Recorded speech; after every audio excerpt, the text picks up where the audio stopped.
Aparece silenciado, profe.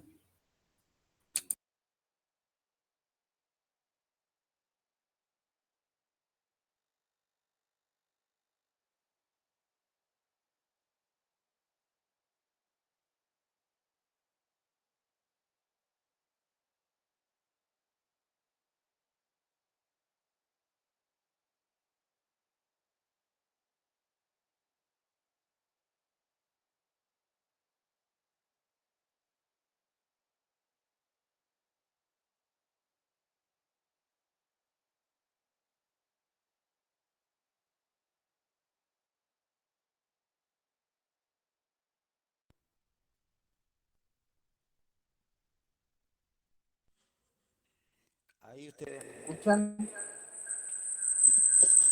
Sí, pero se Con escucha. eco. A ver, vamos a ver si.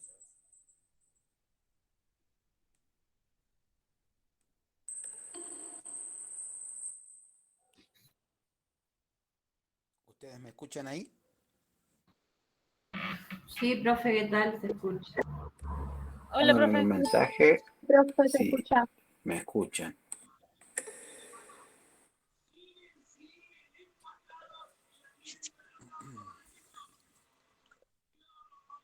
Buenas tardes a todos.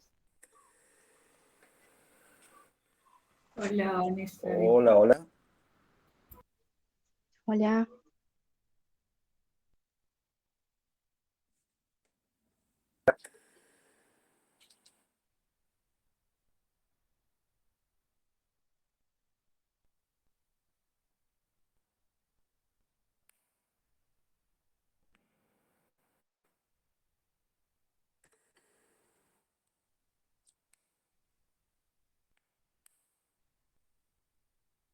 ¿Me escuchan ustedes ahí a mí?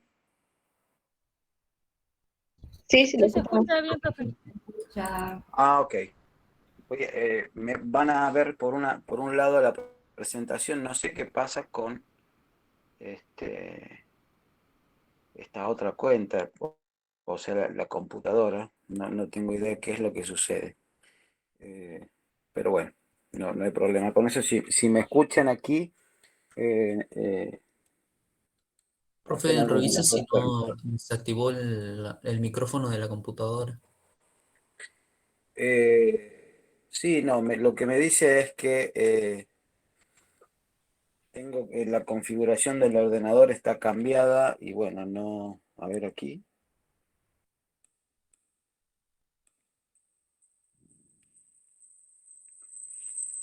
Eh,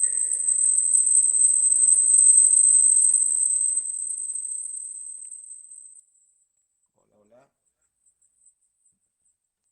Esperen un poquito, vamos a ver si podemos arreglar esto.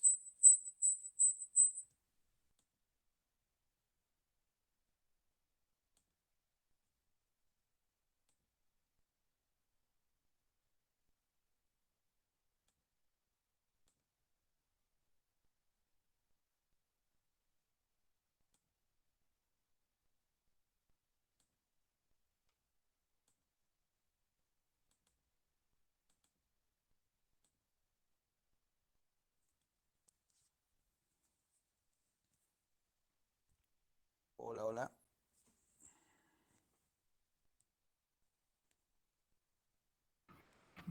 Hola, profe.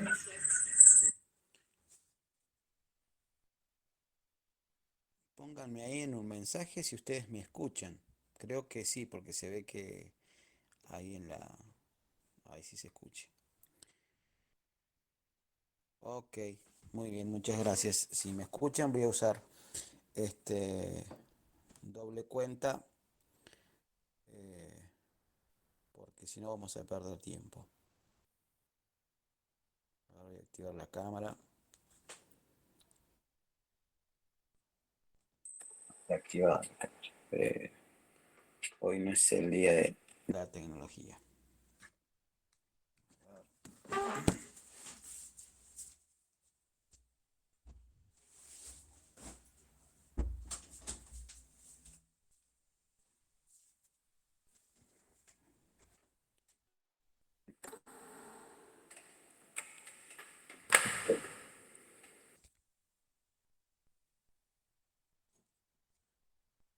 Muy bien.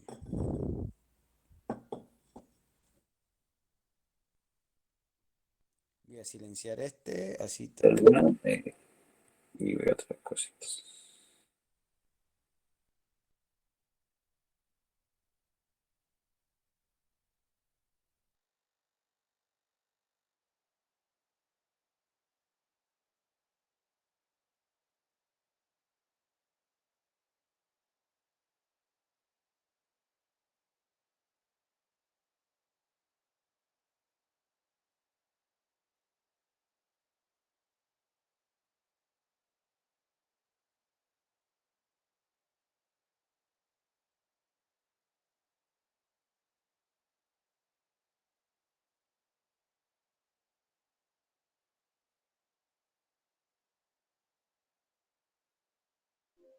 Buenas tardes, profe, compañeros.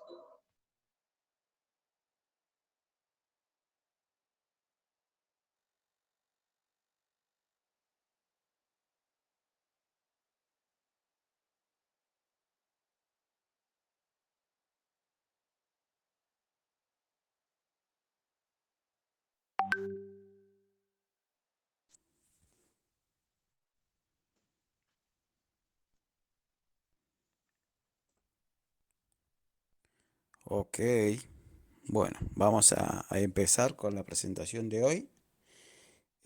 Si quieren, activen un cachitito sus audios y charlamos un ratito. Después yo os voy a poner aquí, a ver, ahí estamos.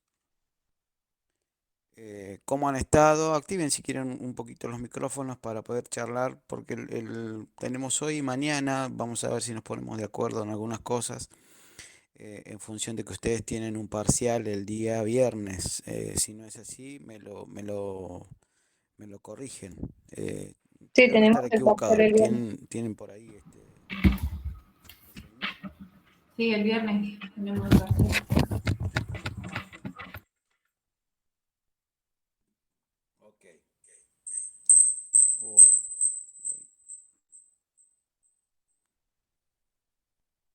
Este, la consulta es, uy, Profe, tiene que silenciar el micrófono del otro dispositivo. lo que pasa que si yo silencio ese, a ver, espérenme, vamos a hacer una cosa. Profe, o al menos alguno de los dos, el que le funcione lo deja libre y el de la cámara o el otro lo apaga.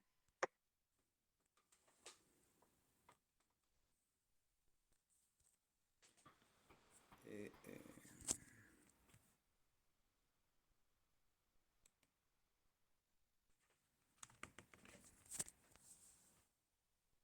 a ver.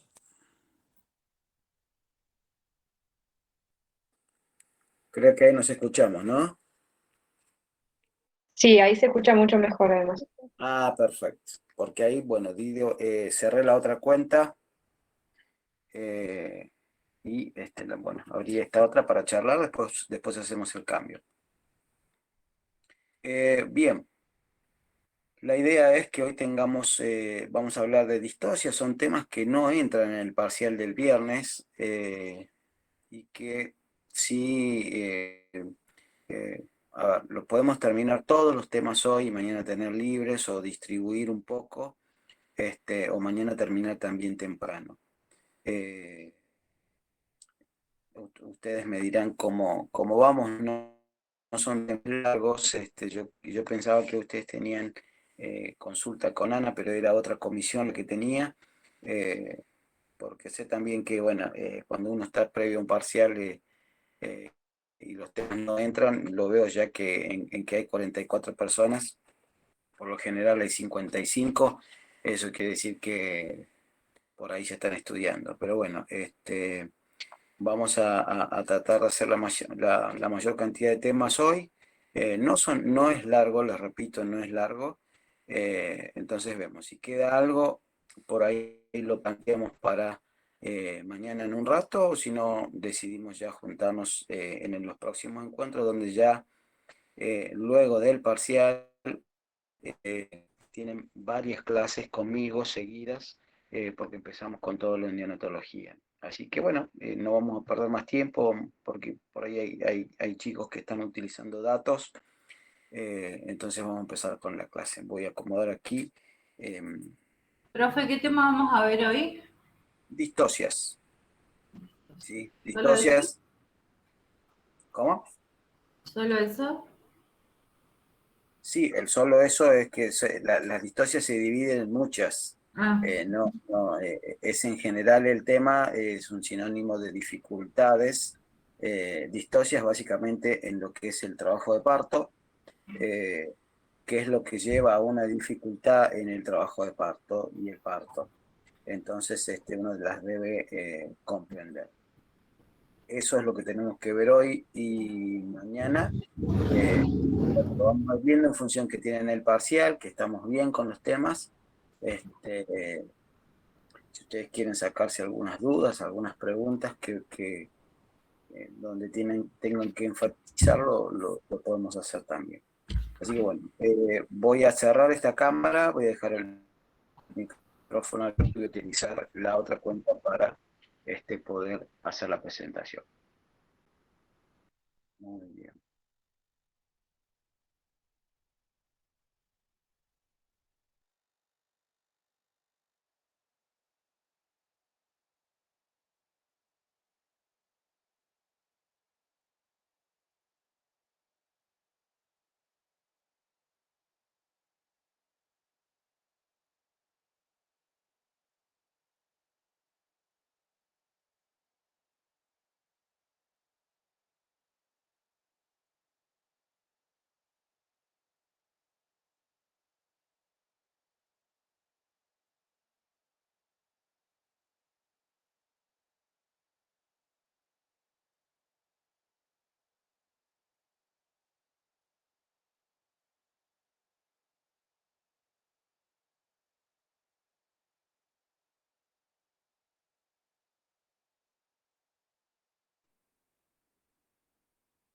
¿Pueden ver ustedes la presentación?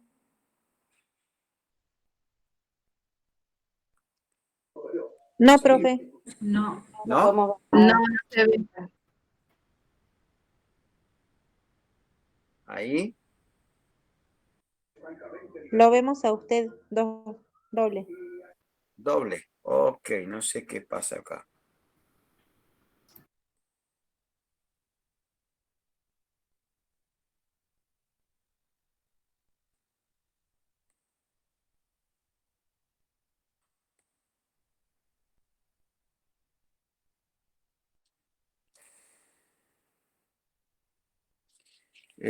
Dice que mi pantalla no se puede compartir. No sé qué pasa hoy realmente. Presentar. A ver, esto.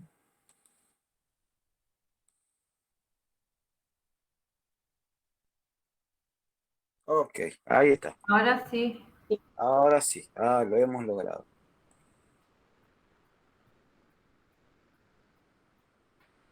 Sí, lo hemos logrado. Ahí está, de 10. Muy bien.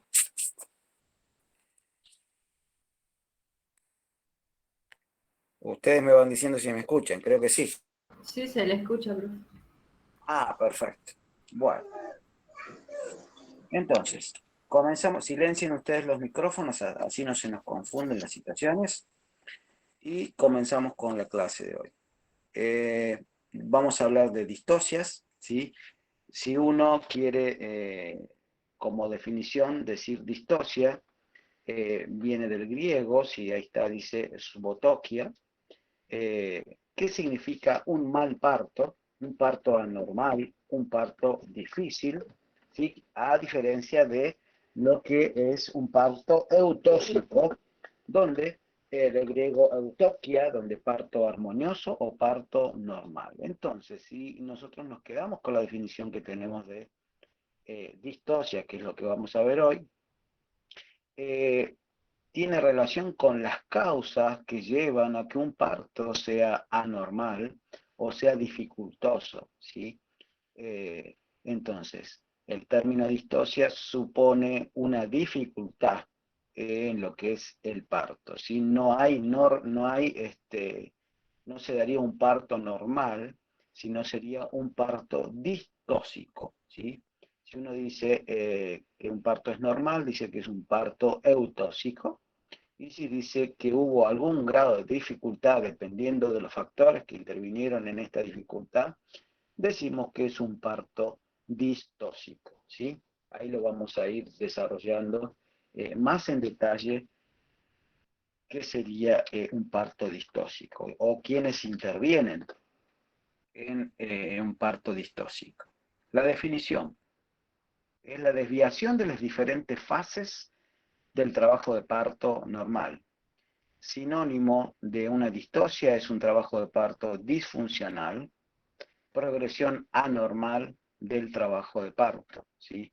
Entonces, cuando nosotros decimos que hay un trabajo de parto distóxico o un parto distóxico, hablamos de que hay un trabajo de parto disfuncional que no se ha desarrollado de la manera normal, sino que han habido algunas situaciones que por lo general ponen en peligro la vida de este bebé y de la mamá muchas veces también. Entonces, dependiendo de cómo sea, de qué haga o de qué factor provoque esta distosia, serán las decisiones que se tomarán respecto a cómo nacerá el bebé, por ejemplo, si lo va a hacer por parto vaginal o lo va a hacer por parto por cesárea. Eso se define muchas veces por una de las distocias que, por ejemplo, les adelanto, se llama desproporción cefalopélvica, donde el producto de la concepción que se presenta a la pelvis materna, la desproporción entre la cabeza del bebé y la pelvis materna no tienen proporción, ¿sí? O sea, esa cabecita, por más que haya un acabalgamiento de los huesos del cráneo, que eso es normal, esa cabecita no va a pasar por el canal de parto. Entonces, nosotros hablamos allí, perdón, de que hay una distosia del pasajero en cuanto a la presentación y en cuanto a la estructura de la pelvis materna. Y entonces, ahí vamos entrando un poquito en tema. Falta de progreso del parto, eso también es un sinónimo de distosia, es un diagnóstico intermedio de la distosia. Muchas veces esta falta de progreso del parto se debe a alguna de estas dificultades, ¿sí? Que tienen relación con el pasajero, tiene relación con la pelvis materna, tiene relación con las contracciones o con las fuerzas. Entonces, en la medida que vayamos avanzando, vamos a ir conociendo y desarrollando cada una de las partes. Y por lo general lo que da es una falta de progreso del trabajo de parto por alguna de estas dificultades que nos van a ayudar a decidir cómo van a ser este bebé, ¿sí? Se debe identificar la causa final de la distosia, ¿sí? Cuando hay una falta de progreso del parto, por lo general no hay dilatación o se prolonga el periodo expulsivo, corona el bebé, quiere decir que la cabecita está ahí, pero no puede salir. Entonces, ante eso, debemos identificar cuál es la causa final. Muchas veces esta causa de distosia se puede determinar por estudios previos, por ejemplo, un recién nacido y un bebé o sí, un feto hijo de madre diabética o que la mamá tenga diabetes gestacional, donde por lo general son bebés macrosómicos, que quiere decir que son grandes, de alto peso, y quizás si la mamá es una mamá adolescente o pequeña, en cuanto a la estructura ósea, no va a ser posible que nazca por parto vaginal. Entonces, ahí estaríamos identificando la causa final de la distosia. En este caso sería una distosia por una desproporción cefalopélvica, lo que nos va a llevar a decidir, por ejemplo, en estos casos, que el nacimiento no sea por parto normal, sino sea por cesárea. ¿Sí? Aquí tienen ustedes las partes o las etapas o fases del trabajo de parto. Tenemos la primera etapa del trabajo de parto, que es el trabajo de parto activo, ¿sí? Donde hay una fase, que es la primera fase, que denominamos fase latente. Luego viene una fase de aceleración, ¿sí? Donde hay aceleración de la dilatación y comienza la fase activa, ¿sí? Esta fase activa culmina cuando hay dilatación completa y allí terminaría la primera fase de el trabajo de parto, ¿sí? Como lo ven ahí ustedes en el dibujito. Después viene la segunda, que es esta parte naranja, donde se da la expulsión del producto, la expulsión de la placenta y la contracción del útero, ¿sí? En la cuarta etapa de trabajo de parto. ¿Sí? Que en otras definiciones ustedes pueden ver en cuanto a las etapas del trabajo de parto, que hablamos de trabajo de parto activo, donde hay dilatación, la aceleración y hay dilatación en la fase activa, dilatación completa, y después viene el alumbramiento, ¿sí? Trabajo de parto, alumbramiento, que es la expulsión del producto de la concepción y las membranas fetovulares, y luego de eso, que eso es el alumbramiento, comienza el puerperio, ¿sí? Entonces otras etapas más que ya en el puerperio el recién nacido está con su mamá, ¿sí? Ya pasó de la vida intra a la extrauterina, ¿sí? Entonces, en cuanto a la progresión del trabajo de parto, ¿sí? La progresión del trabajo de parto dependerá del grado de dilatación, de la velocidad de dilatación, de la altura de la presentación y de la velocidad del descenso. ¿Sí? Todas estas cosas están directamente relacionadas. ¿Sí? El grado de dilatación con la velocidad de dilatación está relacionada. Por lo general, nosotros sabemos que una madre que multípara, a diferencia de una nulípara, el grado de dilatación está directamente relacionado con la velocidad de dilatación en cuanto al tiempo que les va a llevar el trabajo de parto, ¿sí?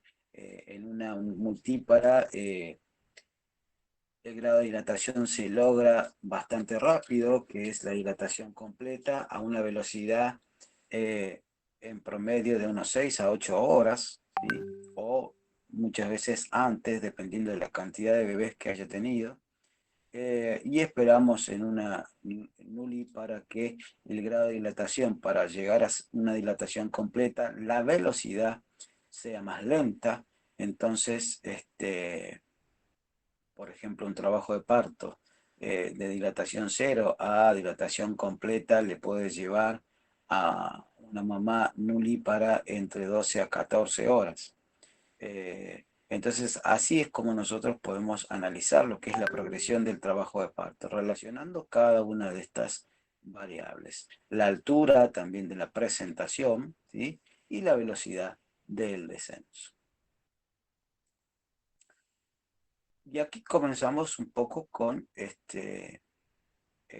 bien el tema de hoy. Las causas de la distocia, las causas de la dificultad que se puede dar en un trabajo de parto o en un parto. Entonces, las causas son las 3 P: potencia, producto o el pasajero y la pelvis. Entonces, las distocias se pueden dar por anormalidades en las fuerzas expulsivas, que quiero que alguien me diga a mí cuáles son las fuerzas que intervienen en la potencia. A ver, yo los tengo aquí desde la otra cuenta, los miro. Y le digo por ejemplo, a ver, vamos a preguntarle.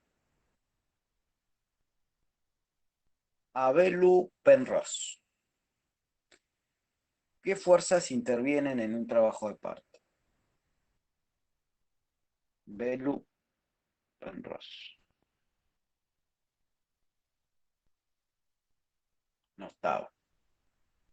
Sí, acá estoy, profe. Perfecto. Entonces dígame, ¿cuáles son? Hablamos de potencia y hablamos de anormalidades de las fuerzas expulsivas. ¿Cuáles son las fuerzas expulsivas que intervienen en el parto?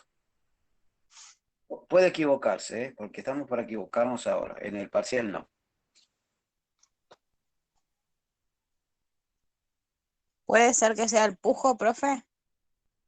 ¿Me pregunta o me lo dice? No, le pregunto también. Pues la estoy Ok. pensando yo. Una es esa, ¿sí? ¿El pujo? Y la Los respiración pu- también influye en el trabajo de parto.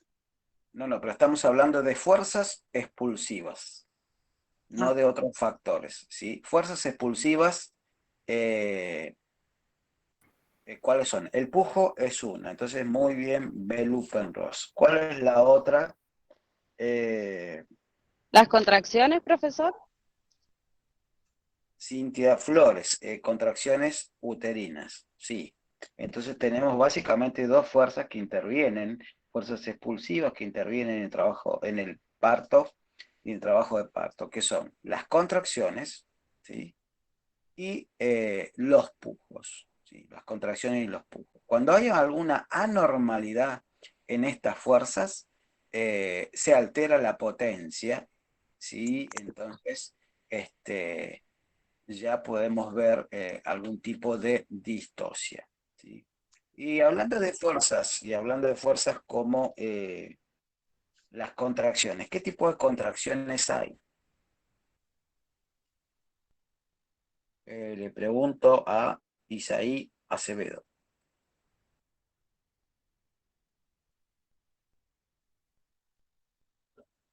No está. Perfecto. A ver, no responda nadie más que el que pregunto yo. Martín Vallejos.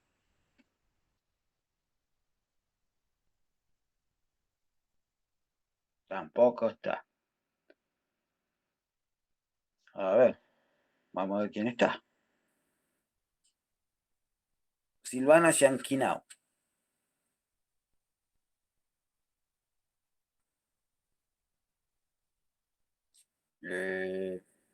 A ver, tampoco está.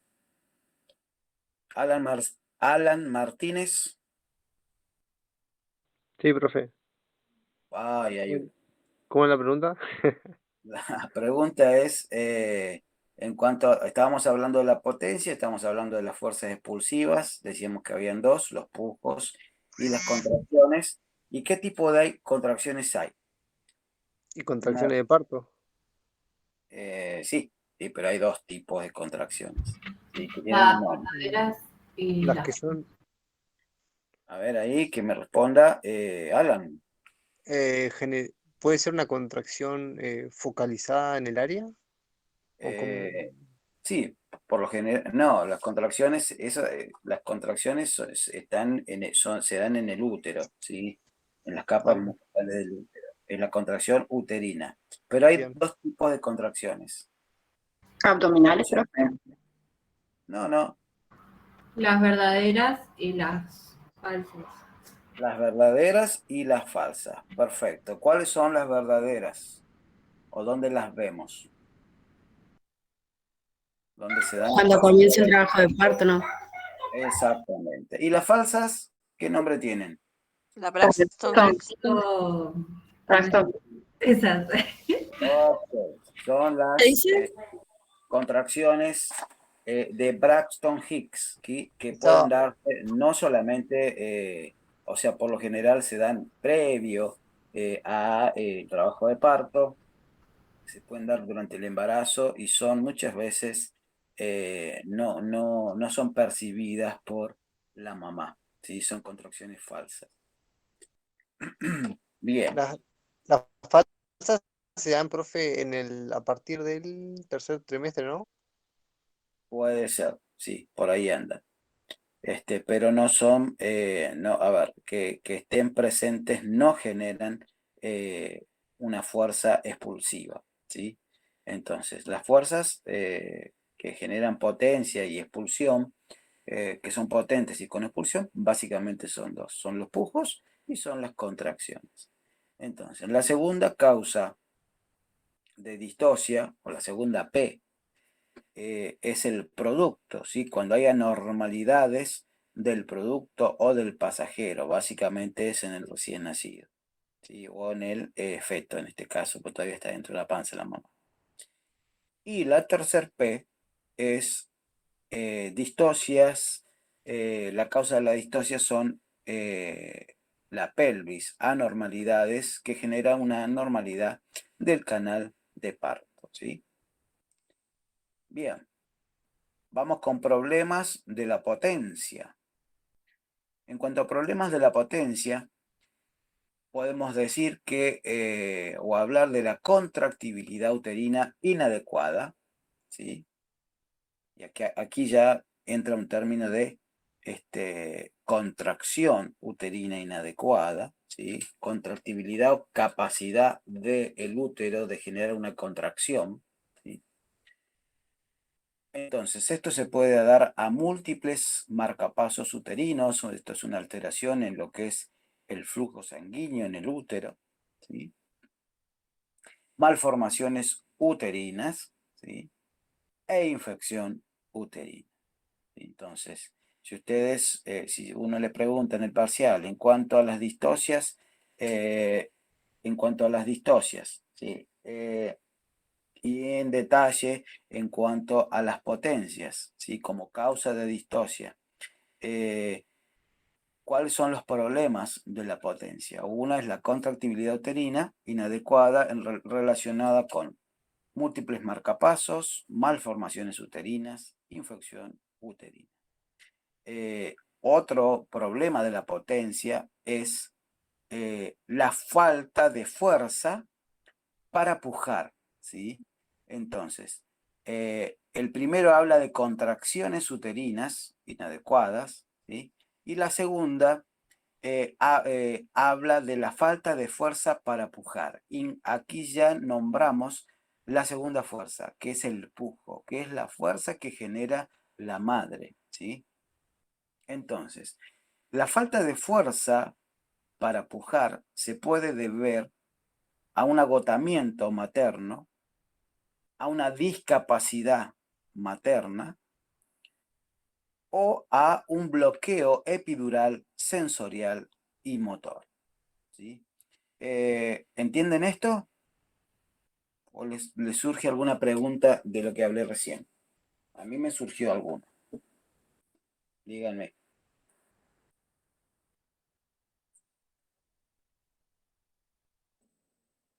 O no hay nadie hoy conmigo, o se entiende todo, o me Profe, computadoras prendidas y se fueron. ¿qué sería el bloqueo epidural sensorial y motor? Ahí está. Se me Bueno, quedó duda. por ahí vamos. Entonces, la falta de fuerza para pujar como un problema de la potencia se puede dar entonces, como decíamos, al agotamiento materno. El agotamiento materno es dado muchas veces por trabajos de parto prolongados. Entonces, cuando la madre llega ya a tener la dilatación completa, llega muy cansada, ¿sí? Entonces no tiene fuerzas para pujar. Necesariamente se necesita de la voluntad de la madre y de la conciencia de la madre para que ella realice el pujo, ¿sí? Es una fuerza voluntaria y dirigida, ¿sí? No hay forma de generar de forma externa un pujo. Es sí o sí totalmente dependiente de la capacidad de la mamá. Esta capacidad se está dada porque por el conocimiento que la madre tiene. Por eso es tan importante los cursos de preparto, donde se le habla de cómo se deben realizar las fuerzas, de cómo debe manejar el dolor, ¿sí? Cómo debe redirigir los pensamientos para focalizarse simplemente en la fuerza que debe realizar, que es el pujo. Entonces, el agotamiento materno, la discapacidad materna que puede estar dada por el desconocimiento o por alguna incapacidad que tenga esta mamá. Muchas veces hay madres con algún grado de déficit neurológico, ¿sí? Donde uno debe acompañarles mucho más para enseñarles y decirles cómo deben pujar, ¿sí? No, si uno trabaja bien cerca y les enseña, es posible que puedan voluntariamente realizar pujos efectivos, ¿sí? Pero si Profe, uno... Sí, ¿cómo sería eso que usted dijo recién de enseñarle a que dirija los pensamientos para que ustedes, pueda usar la fuerza bien? hay Eso algo, no sé no si ustedes entendí. ya lo vieron o lo van Lo a del ver más método adelante. psicoprofiláctico Exacto, la psicoprofilaxis del parto, del parto. donde hablamos de la escuela rusa, de la escuela inglesa, y donde hablamos de que la madre debe canalizar el dolor, por ejemplo, en el pujo, ¿sí? Se le hace, se lleva con el conocimiento que se le da, con la charla que se le da, con el acompañamiento, hacemos que sus pensamientos estén centrados en una sola cosa, que es pujar, y quizá eso hace que disminuya el dolor porque hay menos temor. A mayor temor, mayor incapacidad y mayor y menor control de el dolor. Entonces, es muy importante. ¿Cómo nosotros podemos hacerlo? Brindando simplemente información, charlando, previo a lo que es estar ahí en la sala de parto, porque si no lo hicimos nunca y lo queremos empezar a hacer ahí, no vamos a tener resultados muy efectivos, ¿sí? Y lo que preguntaban recién ustedes, una de las compañeras hablaba del bloqueo epidural sensorial y motor como un problema de la potencia que afecta que provoca una falta de fuerza para pujar. No sé si ustedes han escuchado lo que es parto sin dolor, ¿sí? Parto sin dolor, donde lo que se hace es un bloqueo. El bloqueo epidural básicamente es una anestesia que se hace a través de las vértebras a nivel de dorsales, sí, dorsales, las vértebras dorsales y lumbares ahí en el medio está. Entonces toda la inervación de la zona pélvica en cuanto al dolor no está. Entonces la madre no tiene dolor pero tampoco se da cuenta cuándo es la contracción y es mucho más difícil para ella realizar el pujo, ¿sí? ¿Por qué? Porque está todo bloqueado de la cintura para abajo, ¿sí? Entonces, es como que básicamente tiene las piernas dormidas, toda esa zona dormida, entonces los reflejos están disminuidos y no puede tener mucho control sobre eso. Entonces, altera esta situación también la fuerza o la capacidad para realizar los pujos. En Profe, el caso que sea parto, si fuera parto vaginal, si fuera cesárea, esto es otra situación, donde el bloqueo es epidural también, una anestesia epidural, pero donde no están en juego o no actúan aquí estas fuerzas que son los pujos, ¿sí? ¿Y en Por qué eso casos se administra así bloqueo epidural? el bloqueo epidural sensorial y motor en un parto vaginal y eso depende muchas veces no quieren tener dolor las mamás y piden eso. No en todas las instituciones lo hacen, en el sistema público es raro, que se haga eso durante un parto, ¿sí? Durante un parto vaginal, ¿sí? Hay un anestesista eh, y se hace una anestesia epidural cuando se va a cesárea, pero hay una cirugía, básicamente una cirugía abdominal para sacar el bebé. En este caso, no hay cirugía abdominal. El bloqueo epidural sensorial y motor es una anestesia más suave que lo que sería una que se necesita para realizar la cesárea. Entonces, puede mover un poco, siente un poco que algo está sucediendo por allí abajo, pero no hay dolor. Pero la capacidad de pujar es un poco como que la pierde y es más dificultoso, ¿sí? No es que no puede hacerlo, ¿sí? No es que no puede hacerlo, pero tiene que estar muy entrenada, muy focalizada en hacerlo, eh, porque el estímulo que le genera pujar es la contracción uterina, es la otra fuerza sobre la pelvis, y eso no está. Entonces, toda la fuerza del pujo es dirigida externamente, es decir, nosotros le decimos, ahora tiene que pujar y, sin saber que nada. Entonces es bastante complicado a veces eso, pero ahí estamos trabajando más sobre el dolor de la mamá que sobre la situación de nacimiento de este bebé. ¿Sí? Seguimos. Entonces, las distocias o las dificultades en el parto y puntualmente las distocias de la dinámica uterina, ¿sí? Derivan en un trabajo de parto hipotónico, ¿sí? Entonces, un trabajo de parto hipotónico, el concepto es que hay una alteración de la contractibilidad uterina, la capacidad de contraerse del útero, que puede estar dada al inicio o a posterior a una intensa actividad contractil, ¿sí? La frecuencia de las contracciones son inferiores a 5 en 10 minutos. ¿Sí? Frecuencia de contracciones inferior a 5 contracciones en 10 minutos. El útero está blando, ¿sí? Incluso en el pico máximo de la contracción. Una de las cosas que uno valora es que cuando hay contracción uterina, el útero se pone duro, ¿sí?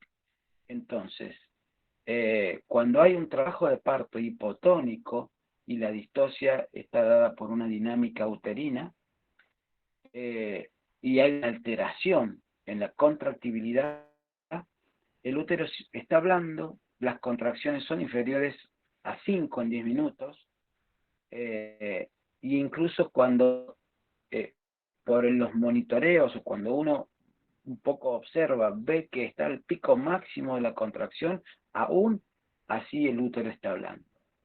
Entonces ahí vemos que hay una dificultad en la contractibilidad uterina y a esto lo llamaríamos nosotros un trabajo de parto hipotónico, relacionado directamente con la capacidad que tiene el útero de contraerse.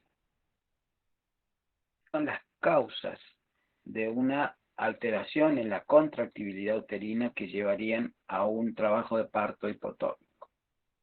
Las más comunes son la desproporción cefalopélvica o pelvovica cefálica y las posiciones viciosas. También las fuerzas secundarias o esfuerzos de pujo resultan afectadas cuando se administran grandes cantidades de analgésicos, era lo que hablábamos recién. El uso de anestesia que produce el bloqueo del reflejo. ¿Sí? Otros factores son el agotamiento materno,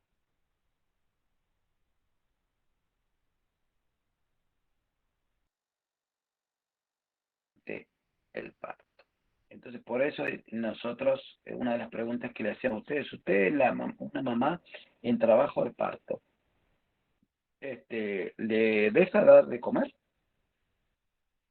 ¿Sí? Entonces, uno lo que quiere es no que coma, ¿sí? Sino que se hidrate, y por lo general ofrecerle líquidos azucarados para que aumente su energía, dependiendo de la etapa de trabajo de parto que esté.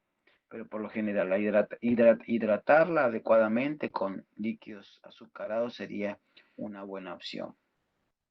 ¿Sí? Y bueno, las causas, el uso de anestesia, como ya le había hablado, provocan un bloqueo del reflejo y eso también alteraría lo que sería la contractibilidad del útero. Trabajo de parto hipertónico, ¿sí? Las contracciones son superiores a 5 en 10 minutos. La mujer presenta contracciones que se asocian con dolor, que no tiene nada que ver o no hay relación con la intensidad y no producen dilatación o borramiento del cervix. O sea, hay contracciones más seguidas, ¿sí? Provocan dolor, ¿sí?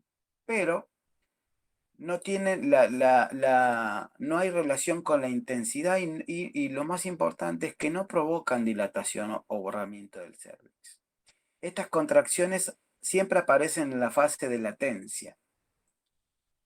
¿Vieron ahí en el cuadrito que vimos primero? Cuando la dilatación es menor a 4, por lo general son incoordinadas y son frecuentes. La fuerza de la contracción puede estar en la región media del útero en vez de estar en el fondo. Y el útero no relajarse del todo entre las contracciones. La mujer experimenta fatiga excesiva y expresa preocupación por la pérdida de control a causa del dolor y la falta de progreso. ¿Sí? Trabajo de parto hipertónico. ¿Cuál es la consecuencia?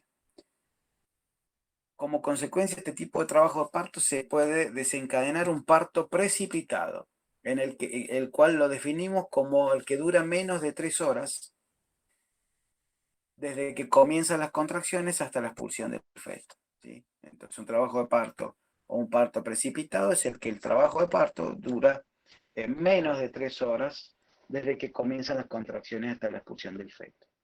Tiene como consecuencia también complicaciones fetales, como por ejemplo una hipoxia, que es la alteración de la oxigenación en el feto, y maternas como desgarros, hemorragia postparto, embolia de líquido amniótico. La embolia de líquido amniótico es muy, pero muy infrecuente, pero cuando sucede es casi mortal para la mamá.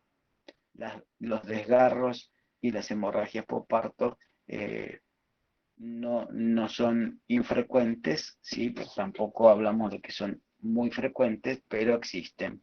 Sí, hay normativas bien específicas, por ejemplo, para el trabajo o el tratamiento de las hemorragias postparto. Y trabajo de parto prolongado. Cuando el parto supera las 12 horas de evolución, hay una alteración de la estructura pélvica, ¿sí? Del canal. Las complicaciones del descenso del feto por el canal de parto, entre otras cosas, se asocian a tumores, estenosis vaginales, edemas cervicales, rigidez perineal, desnutrición materna. ¿Sí? Entonces, todo esto es lo que provoca una alteración o una distosia de las fuerzas. Trabajo de parto prolongado, trabajo de parto hipertónico con partos precipitados, ¿sí? Menos de 3 horas, entonces son los dos extremos, o muy rápido o tardan bastante con las dificultades propias de un trabajo de parto prolongado, el cual puede ser provocado por falta de descenso del feto, por tumores, estenosis vaginales, edemas cervicales, rigidez perineal y desnutrición de la mama. También una pelvis de tamaño inmaduro predispone a algunas madres adolescentes a las distocias pélvicas, ¿sí? Alteración o una dificultad en relación a la pelvis. La presentación de cara y de hombros es alta, debido a que esta presentación les impide el encajamiento y descenso fetal.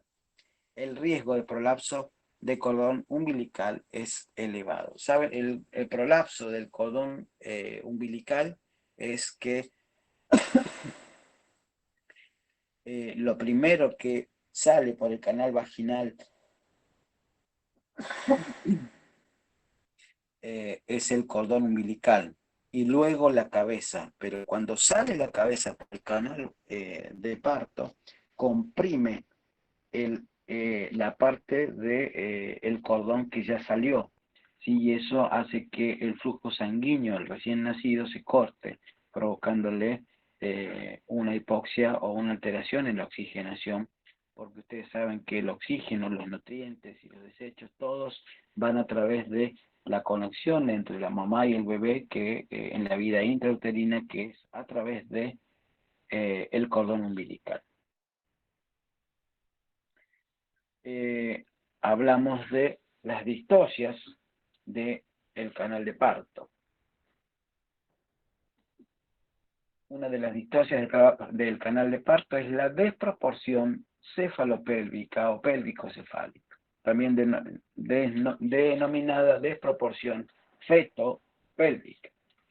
Está relacionado con un aumento excesivo del tamaño fetal, como les hablaba yo recién, macrosomía fetal, más de 4.000 gramos, el cual se asocia a diabetes mellitus o diabetes materna, a obesidad y multiparidad. ¿Qué es lo que pasa? ¿Qué es lo que provoca la diabetes en el feto?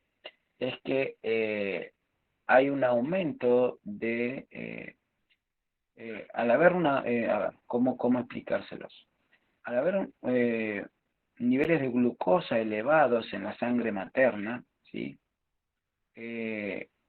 Como la sangre la mamá comparte la sangre con el feto, el páncreas del feto reacciona a estos niveles elevados de glucosa en sangre. Entonces comienza a eliminar,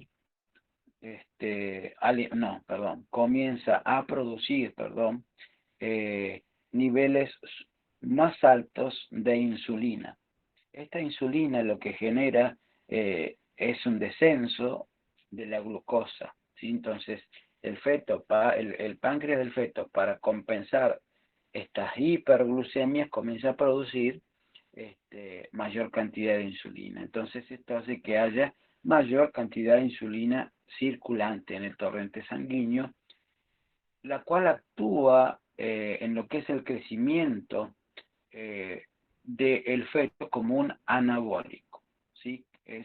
Hace que el aumento o el crecimiento sea desproporcionado en relación al desarrollo. Hay dos conceptos que siempre van de la mano, que es crecimiento y es desarrollo. Cuando hablamos de crecimiento, hablamos de crecimiento en tamaño y número de las células, y cuando hablamos de desarrollo, hablamos de adquisición de funciones por parte de cada uno de los sistemas. Que haya insulina dando vuelta en el torrente sanguíneo más en mayores cantidades para poder compensar esta hiperglucemia, hace que haya un mayor crecimiento en el feto, ¿sí? Entonces, un mayor crecimiento que no va de la mano con el desarrollo. Por eso es que vamos a tener bebés grandes, bebés macrosómicos, que muchas veces en su interior, en cuanto a el desarrollo, tienen un desarrollo menor, un desarrollo pulmonar menor, un desarrollo de los sistemas disminuidos en relación a el crecimiento que tienen, ¿sí? Van a ver ustedes bebés muy grandes, pero que se comportan quizá muchas veces como un prematuro. Y, profe, cuando ya nacen, ¿se vuelven o recuperan la normalidad, por así decirlo? a ver, el bebé que es macrosómico ya queda macrosómico, son bebés alto peso. Lo que sucede al momento de cortar el cordón umbilical es que cesa el flujo, este flujo sanguíneo cesa, los valores de glucosa se normalizan en el recién nacido, pero hay una elevada cantidad de insulina circulante. Entonces, lo que nosotros debemos hacer, y ahí ya nos adelantamos a cómo debemos manejarnos con un bebé macrosómico, hijo de madre diabética, es controlar que este bebé se alimente bien. ¿Por qué? Porque va a haber insulina circulando que le va a provocar a él, que tiene niveles normales de glucemia, porque lo otro era por sangre materna, le va a provocar hipoglucemias. Hay alto riesgo de hipoglucemia. Entonces debemos nosotros como enfermeros neonatales asegurarnos de que este bebé pueda comer. ¿Cómo es que come? Prendiéndolo a la teta. Garantizar en este bebé, como en todos, la lactancia materna precoz y exclusiva. ¿Sí? Bien, seguimos.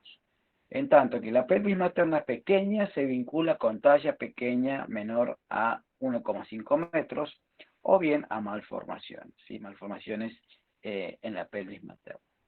La proporción pélvico-fetal se valora durante la gestación, pero el diagnóstico final se establece en el trabajo de parto, ¿sí? Entonces podemos nosotros suponer o diagnosticar en un control prenatal que hay una desproporción pélvico-fetal, pero bueno, en el trabajo de parto es donde muchas veces se detecta. Si hay un buen control prenatal y se hace un diagnóstico precoz, se puede programar una cesárea para evitar esta distosia del canal de parto. ¿Sí? Cuando vemos que el bebé es muy grande y la mamá es muy chiquita, para evitar esto, muchas veces se programa el nacimiento por cesárea. Ahí es cuando se detecta la desproporción pélvico-fetal, el parto será quirúrgico o cesárea. ¿Sí? Problemas con la pelvis o problemas de la pelvis. ¿Sí? Desproporción cefalopélvica. En cuanto a la frecuencia que se da 1 en 250 partos. Peso fetal o tamaño cefálico mayores del usual, macrosomía fetal, hidrocefalia. ¿Saben? Hidrocefalia es la acumulación de líquido cefalorraquídeo en los ventrículos cerebrales. Entonces esto hace que la cabeza del bebé crezca en proporciones anormales. Entonces, aunque el cuerpo sea chiquito, esa cabeza nunca va a salir por el canal pélvico, ¿sí? Entonces, ante esa situación y ante ese diagnóstico, lo que se hace es la culminación del embarazo por parto quirúrgico o cesárea. Tipo de pelvis, ginecoide y andropoide, son de buen pronóstico. Androide y platipeloide es el pronóstico de distosia y deformaciones pélvicas. Más adelante van a ver unas fotitos. No se pongan nerviosos. Las causas fetales que incluyen vicios de presentación o de posición son las malformaciones, tamaño excesivo en número de fetos, o sea, en el pasajero. Entre los vicios de presentación más frecuentes se encuentra la de nalga o podálica, presentación podálica, asociada con gestaciones múltiples, anomalías fetales y maternas, hidramnios y oligohidramnios, ¿sí? Algo que nosotros hemos hablado. Se detecta por palpación abdominal, examen vaginal y ecografía. La frecuencia cardíaca fetal se oculta por encima del ombligo. Habitualmente el parto es quirúrgico. Y aquí déjenme ver una cosita. No sé cómo vamos. ¿Cómo vamos? A ver. Espérenme.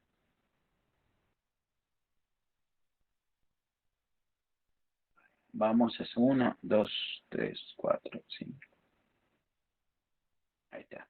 Vamos a hacer 5 placas más y ya terminamos. Así dividimos mañana el tema y no mezclamos con lo que son otro tipo de distocias relacionadas con las contracciones y la respuesta del feto en cuanto a la frecuencia cardíaca fetal, que habla de los JIPs o desaceleraciones que pueden llevar a la culminación del embarazo de una forma urgente. ¿Sí? Entonces, causas fetales que incluyen vicios de presentación y de posición, se detecta por palpación, la frecuencia cardíaca fetal se oculta por encima del ombligo, habitualmente el parto es quirúrgico. De presentación.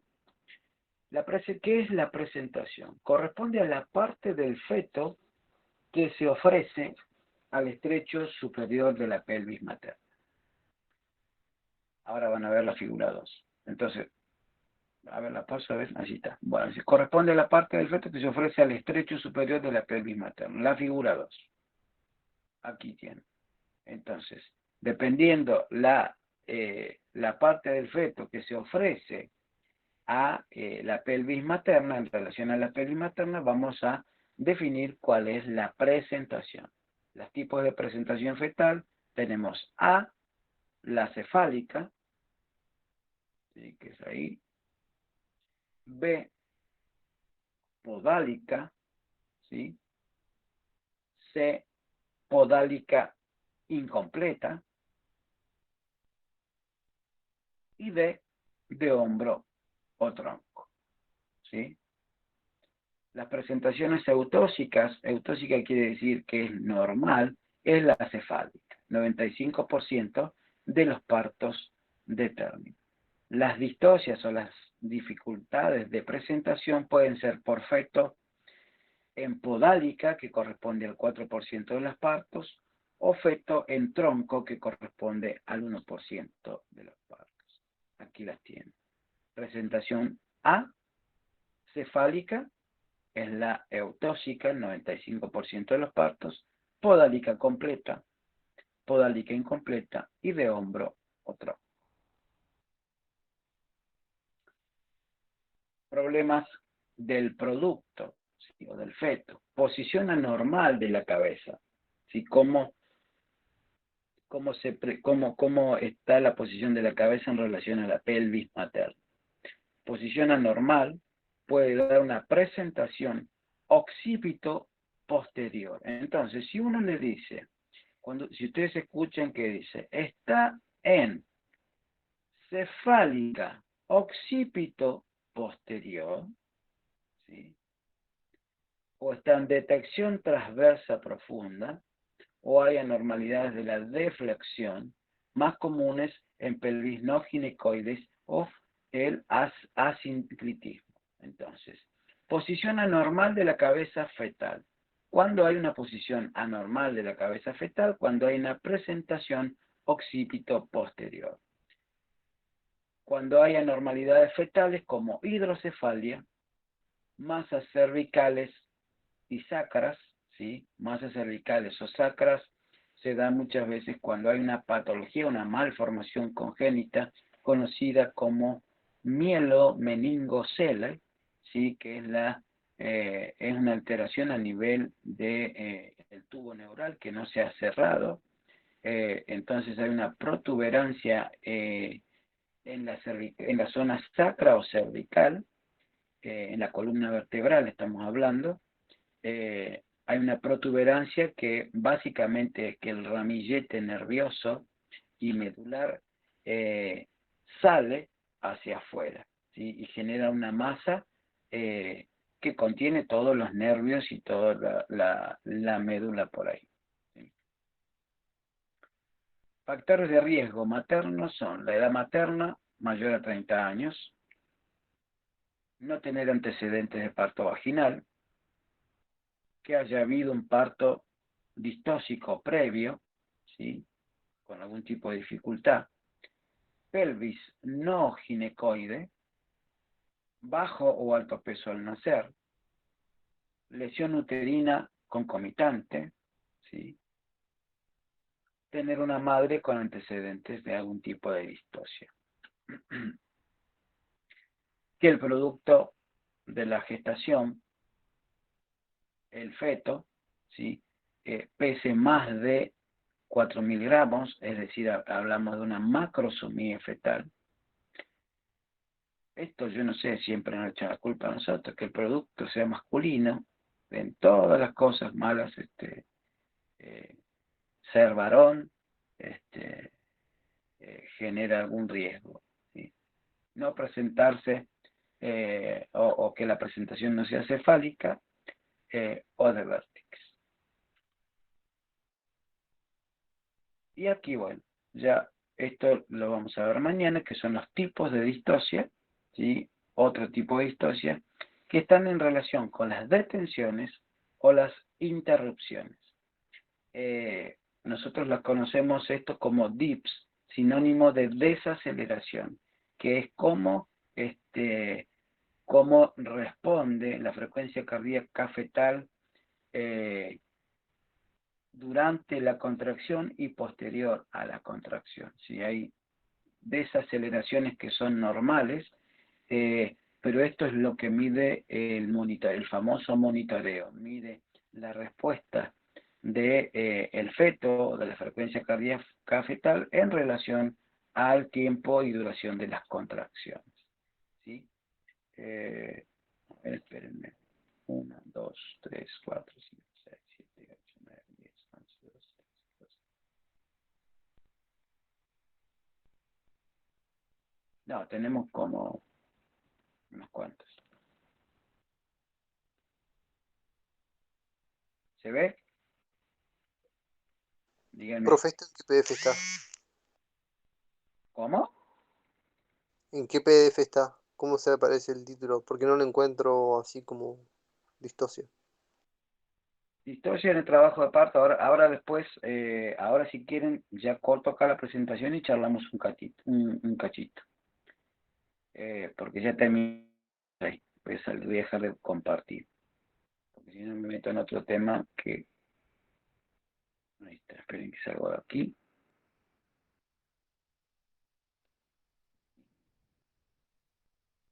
¿Me ven? A ver si acá aparece. Muy bien. Ahora les digo cómo aparece en la parte del tema. En la parte de temario les va a aparecer a ustedes como. Déjenme buscar.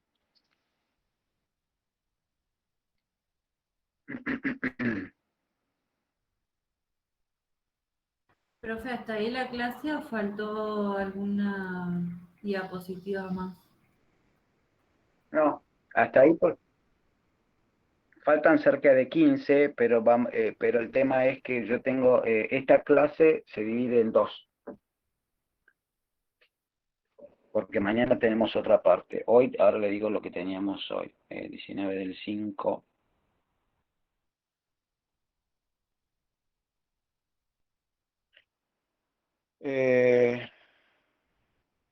Hoy teníamos que ver problemas relacionados con las distocias en las contracciones uterinas, trabajo de parto hipotónico, hipertónico, prolongado, precipitado, distocias del canal de parto, desproporción cefalopélvica,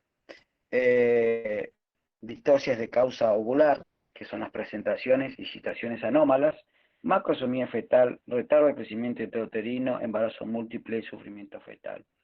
¿Qué nos quedó a nosotros? Vimos casi todo, solamente queda para mañana ver macrosomía fetal, ya lo vimos, retardo de crecimiento intrauterino, embarazo múltiple, sufrimiento fetal, que esto tiene relación con las desaceleraciones o la frecuencia cardíaca fetal, que era justo las placas que seguían después. Entonces, lo que vamos a hacer mañana, nos encontramos nuevamente tipo 15:30 para terminar con el tema, y si ustedes quieren, piensen para mañana que van a estar ahí cerquita a el parcial, charlamos un poquito sobre las dudas que puedan tener. Aprovechamos ese encuentro también. Porque después tenemos, el viernes no tienen porque tienen el parcial.